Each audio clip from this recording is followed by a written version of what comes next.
Welcome to Real People, Real Matters. This is Diana Tulchinsky with my first two guests, Kaplan and Meyer with the Glenbrook Orchestra.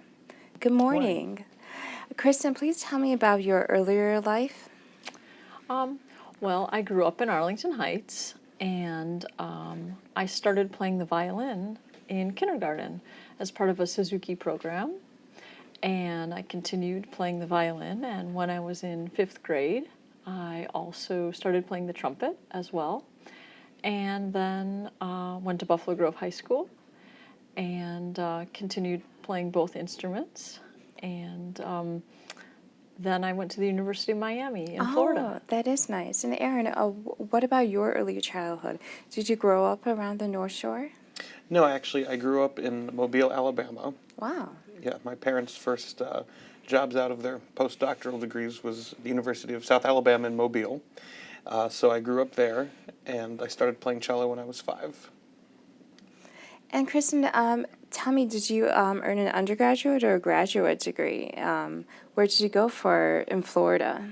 So I went to the University of Miami in Coral Gables, Florida, and it was an undergraduate degree in music education. And I also studied jazz and performance while I was there. And tell me about like the junior high school years. Were you like a overachiever, or just tell me how was that? So I was always really motivated academically as well as musically, like many of our students here in Glenview are as well. And I always just found just a great passion for music, and I just enjoyed it very much. And Aaron, how did you move from Alabama to Illinois? When I was 8, my parents got a job at what was then Finch University, which is now the Rosalind Franklin University, part of the Chicago Medical School. So I moved to Northbrook when I was 8, and then grew up through the Northbrook system and went to Glenbrook North. And then, so you are a product of the Glenbrook system. Yes. Yes, I am. What was your inspiration to become a conductor? Like, how did you know those years? Mm-hmm. Well, my very first GSO rehearsal. GSO is the Glenbrook Symphony Orchestra, which is the combined orchestra of Glenbrook North and South. My very first rehearsal when I was a freshman, I had never played in a symphony before, and I was excited and nervous, as being a freshman in a group mostly, of older kids. And I'll never forget the very first note I played at that rehearsal. I remember the piece. It was a prelude to Die Meistersinger, which is an opera by Wagner. And Mr. Meyer, who was the orchestra teacher at the time, gave the downbeat, and I'll never forget that huge sound of 150 kids playing a C major chord. And it was at that moment I knew that I wanted to do music.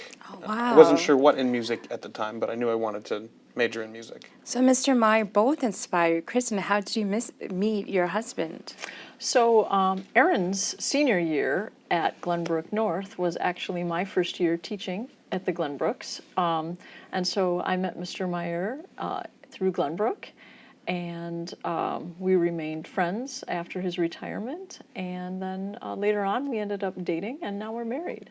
Oh, and then tell me, do you have a family? And I do. We have a daughter. She's a junior. She goes to Stevenson High School, and she also plays the violin and sings, and she's very musical as well. Please tell me your earlier life of both traveling. I know you went to Europe several phases. How did you end up going to Germany at that young age? Well, I actually had the wonderful opportunity to go to Europe in high school. So our music program visited Europe after my freshman year for 3 weeks in the summer, and then also after my senior year. So I was able to get a taste of different countries and different cultures at that point. And then also I did participate in a program where I was able to teach in Germany. I taught music, and I also taught English within the German school system, which was a fantastic experience to get to communicate.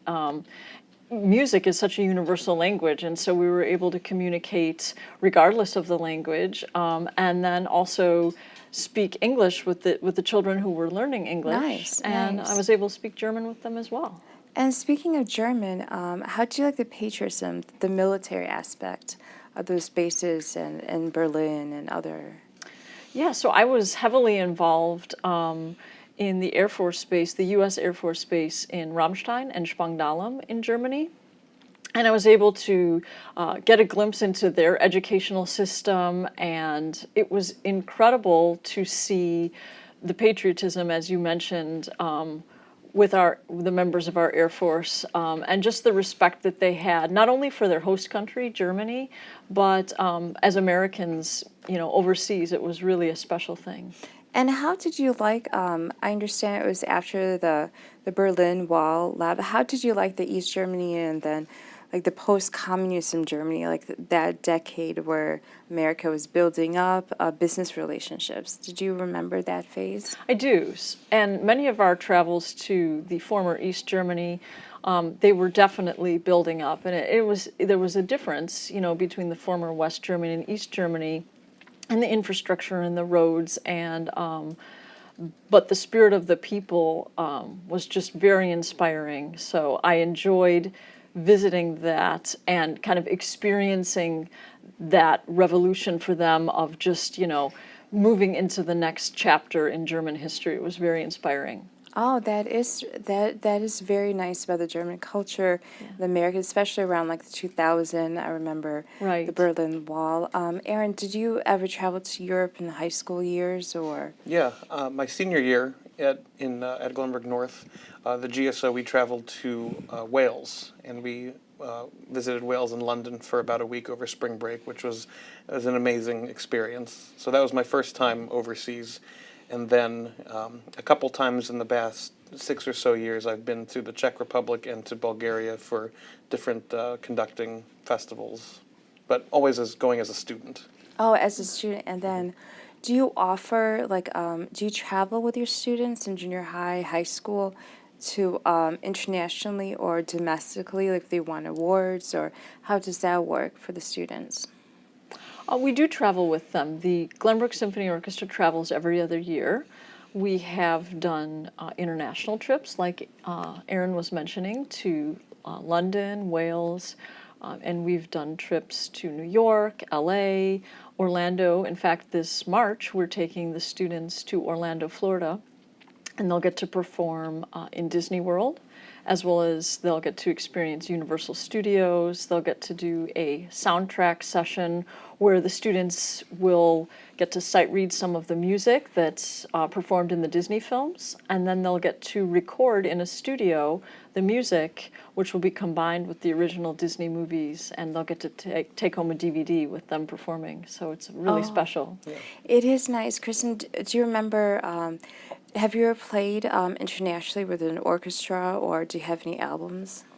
I have. One of the things that attracted me to moving to Germany at the time, my daughter was young enough that she hadn't started school, and she was able to kind of immerse herself in a culture that was full of music and kind of learn another language. And for me, the amount of professional classical orchestral experiences in Europe was really varied, and there was a great amount of them.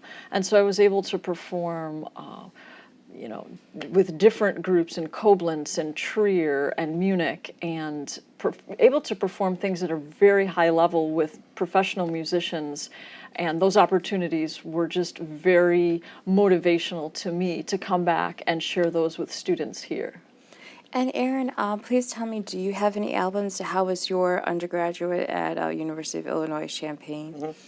So my undergraduate, I did a double major in music education and in cello performance. So a lot of my undergraduate time was spent performing with different orchestras in the state of Illinois. So we would play with Peoria, the Peoria Symphony, and the Quad City Symphony. So I got a lot of performing experience that way. Did you have any favorite professors that pushed music theory? Sure.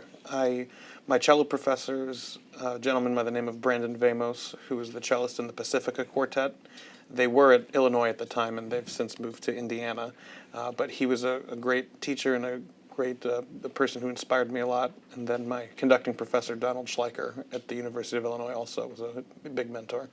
And then where did you student teach, Kristen? Did you ever have to student teach when you came out of the graduate school level, or? I student taught after my undergrad, at the end of my undergrad at Miami. So I actually student taught in the Miami area, and I had diverse experiences. So I had some very urban experiences, and then I had some more suburban experiences, both at the junior high, elementary, and as well as the high school level.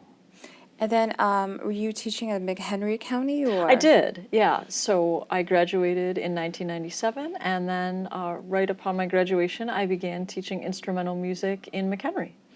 And then Aaron, please tell me, what was your spark, I think, senior year? Like, why did you become like a conductor, or how did you have that experience grabbing the Yeah. instruments? Well, my senior year, we have this lab assistant program at the Glenbrooks where a senior or an upperclassman who is interested in music can work with now Mrs. Meyer and myself, at the time Mr. Meyer and Mrs. Meyer, to work with the freshman orchestra and learn how to conduct and sort of be a lab assistant or a student conductor. And my senior year, I knew that I was going to major in music, so I wanted to do every musical possibility that I had.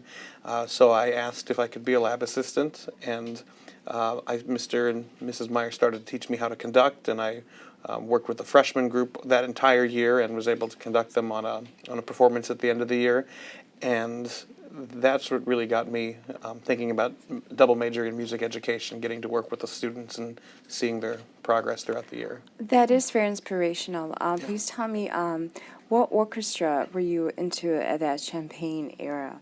The Peoria Orchestra, or? Yeah, I performed with a group called Sinfonia da Camera, which is a group at Illinois, or at the University of Illinois, which is made up of a lot of the School of Music professors, as well as some grad students. So I played in that group, as well as the Champaign-Urbana Symphony, which is similar to the Northbrook Symphony or other, regional community orchestras, and then the Peoria Symphony and other orchestras around the area. And do you have any albums coming up from that generation or that period, or do you have anything recorded? Yeah, the group, the Sinfonia da Camera group that I mentioned, made up of School of Music professors and grad students, made its name by performing a lot of and recording a lot of pieces by American composers that hadn't been recorded before. So we did a lot of recording sessions by American composers who were still living, whose work had never been recorded yet. So they did a lot of that. So I'm in the cello section on a couple of those albums. Oh, that is nice. Kristen, how did you end up going to New York? And tell me your involvement with Juilliard. So it was 2010, and Juilliard had started a new program which was conducting at a high level for music educators. And so they offered a fellowship for 10 of the applicants. And basically I had to do an audition similar to what our students would do if they were applying to Juilliard or Illinois or Indiana or any music program.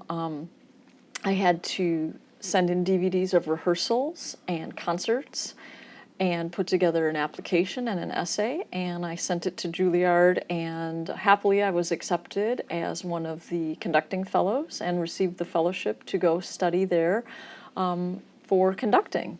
And many of the mentors that I still work with today are from that program, and I was just very fortunate to be a part of that. Oh, that is very nice. And please tell me, how do you like the Glenbrook students, the North and South, or even the junior high students? What age do you sparkle their interest in music appreciation and theory? Well, the community of Northbrook and Glenview is just a very arts appreciative community, and they're very supportive of the arts, music, and the longtime tradition of the Glenbrook Symphony Orchestra. And that starts in elementary school and is supported in the junior highs by our wonderful colleagues.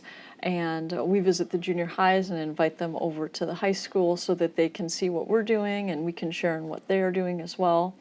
And, Aaron and I like to say we have the best job in the world because we get to share music, which we're so passionate about, with these students who are they're just equally excited to be there, and they work for the same goal, the excellence and the enjoyment of music, and so we just love it.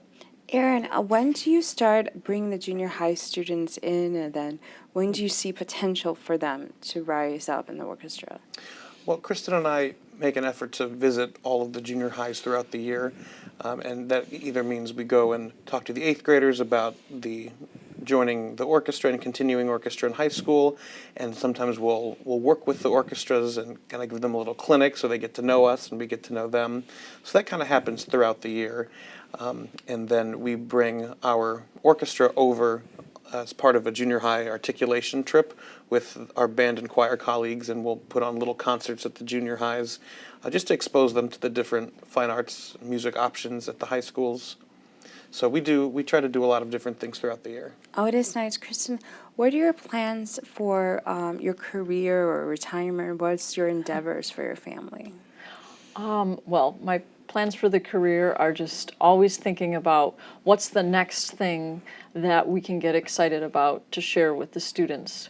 So that's primarily built around the repertoire, the literature that they'll study, what fits well with the group at the time, what music would speak to the kids and get them excited about performing and learning those concepts.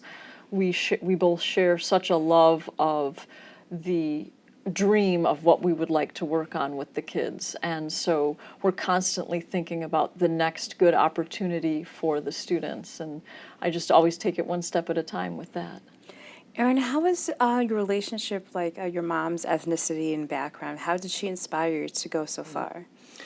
Well, my mom is Filipino. She was born in the Philippines, and my dad is Caucasian of Jewish descent. Oh. So I think from the beginning, my parents, through their own struggles as being a mixed-race couple, growing up and being together in the 70s and 80s, and then going to a place like Alabama where there was a little bit less tolerance of sort of mixed race at the time. They had, and I experienced, and I remember things like that happening as a child growing up. They've always been very positive and encouraging to me and my siblings to always follow our dreams and pursue what we're passionate about. And I've always been very thankful that when I told them that I wanted to, major in music and pursue a career in music, they didn't bat an eyelash. They were always very supportive. So you're part of mostly the Jewish and Asian American culture. Mm-hmm. Yeah. And Kristin, can you tell me successful stories of students coming back and saying that I really like what you did?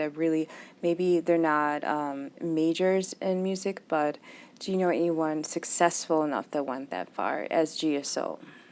One of the nice things about what we get to do with students is we get to know them over 4 years, and they build social relationships, and we get to know them really well. And so when they leave, it's always difficult, and many of them come back and share stories, successful in that they found their passion, whether it's journalism or athletics or music. And so many of them share their successes with us, as well as, as they're navigating through the college process and afterwards, they get to share that with us. We do have many students that we're proud to say are performing continuously at a high level. So we have students in the New York Philharmonic. We have a student who performs with Yo-Yo Ma. Oh, that is nice. Yeah. That's very inspirational. Yeah. And how many albums do you have between the two of you, or any recorded music in total? Well, one of the really neat things about the GSO is we have a professional audio engineer that comes in and records every GSO concert. It's a Glenview resident by the name of Chuck Hawes, and he's just wonderful. And so we have every single GSO concert for the past 20-some years, every spring and fall, has been recorded, as well as the GSO was the first large high school ensemble to be featured by Chicago 98.7 FM WFMT's. Oh, the classical right. station. Right. Yes, I remember that. Yeah. Driving in my car. And so do you have any plans for early retirement with your daughter, or how's her future like with you as a conductor? Sure.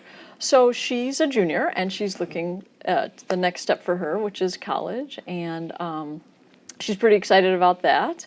And for myself, I was in an accident in 2014. I was in a plane crash. Oh, I'm sorry about that. Yeah, it was a very serious accident, which I'm continuing to rehab from. And so as far as retirement goes, I plan on doing what I love for as long as I can, based on the recovery and the rehabilitation that I'm currently doing. And then, Aaron, just please tell me, like, did you travel any interesting countries? Like, have you been internationally or domestically anywhere else, United States and Bulgaria? My family resides in, my extended family, they live in New York and in Houston, Texas. So most of my domestic travel tends to be around visiting family in those places.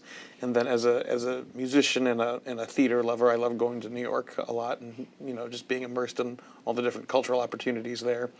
And then other than in Bulgaria and the Czech Republic for these conducting workshops, that's all I've been to in Europe. And then, Kristina, how did you like the junior high kids? How do you like the Glenbrook junior high system? Is there anything, I guess, like feedback when a student isn't ready to join that orchestra? How do you like that dialogue between parents and their students? Sure. There's a place for all of them in our group. So they come from different backgrounds because of the nature of string instruments. Some of them start as young as 2 or 3 years old, and some of them start in 3rd grade, some in 5th, some in 6th. And we have many beginners who've only been playing for a few months. And our freshman orchestra program meets every student where they're at. And with music, there's always room for growth, no matter how advanced you are. So there's never a time where a student isn't able to participate in our program. And then basically, Aaron, how did you like the funding? Like, do you have any, like, when seniors apply for scholarships, do they ever give and take about joining the orchestra and grants and scholarships? Mm-hmm. And then how do you see that as a viable future for some schools and some schools that don't have that reputation? Do you ever encourage them to go on? Sure. I think both Kristin and I, if a student is really motivated and wants to continue in music, she and I are very supportive of them and will help them in whatever way we can. I think a lot of schools have a lot of scholarship opportunities available, both for students who are majoring in music and then students who just want to continue playing their instrument. A lot of smaller liberal arts schools will seek out students who play instruments at a high level, even if they're not majoring in it, because they have an orchestra or a band on campus. So we encourage our students to look for all possible scholarships because there's a lot of things out there at different institutions. And how many hours, Kristin, do you play your music, or how many practices do you have, as a personal endeavor for your hobby and professional skills? Well, much of it centers around us preparing scores for us as conductors. Score study in depth takes many, many hours, and it's constantly evolving based on the feedback we get for our rehearsals. So when we're first starting a piece, there's a period of time where we're just immersed in that, and it's many, many hours per week.